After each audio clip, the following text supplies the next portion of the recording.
CDS Vipin Rawat सिर्फ एक नाम नहीं थे, बल्कि इंडियन डिफेंस फोर्स की वो मिसाल थे जिन्होंने इंडियन आर्मी को एक ऐसी कड़ी में जोड़ा था कि हिंदुस्तान का हर दुश्मन हिंदुस्तान का नाम सुनते ही कांप उठे। लेकिन दुख इस बात का है कि वो बेबाक आवाज और पराक्रम के लिए विश्व विख्यात भारतीय सेना की ताकत सीडीएस विपिन रावत आज हमारे बीच।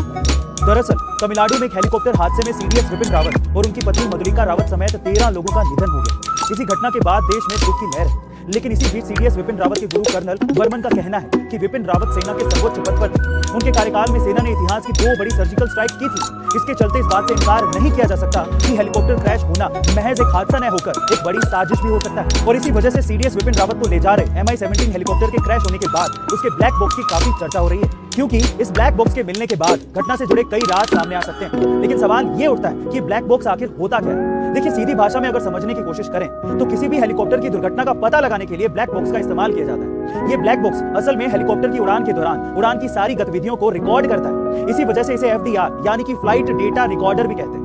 ब्लैक बॉक्स को दुर्घटना के दौरान सुरक्षित रखने के लिए सबसे मजबूत धातु टाइटेनियम से बनाया जाता है। साथ ही भीतर की तरफ इस तरह से सुरक्षित दीवारें बनी होती हैं कि कभी किसी दुर्घटना के होने पर भी ब्लैक बॉक्स सेफ रहे और उससे समझा जा सके कि असल में हुआ क्या था। दरअसल जनरल विपिन रावत एक ऐसे रोबदार और नीडर किस्म के इंसान थे जिनके नाम से ही दुश्मनों के दिल में डर पैदा हो जाता था। जनरल विपिन रावत का जन्म उत्तराखंड के पौड़ी में हुआ था और उनके पिता भी भारतीय सेना में अपनी सेवा दे चुके हैं, जिनका नाम लक्ष्मण सिंह रावत है। जनरल विपिन रावत के नाम पर बहुत सारे पदक और सम्मान हैं। उन्होंने अपने 40 वर्ष के कार्यकाल में अपने आक्रामक रवैये से दुश्मनों को धूल चटाई है। दरअसल जनरल विपिन रावत का यह मानना था कि पाकिस्तान भारत का नंबर 1 दुश्मन नहीं है, बल्कि भारत का नंबर 1 दुश्मन चीन है।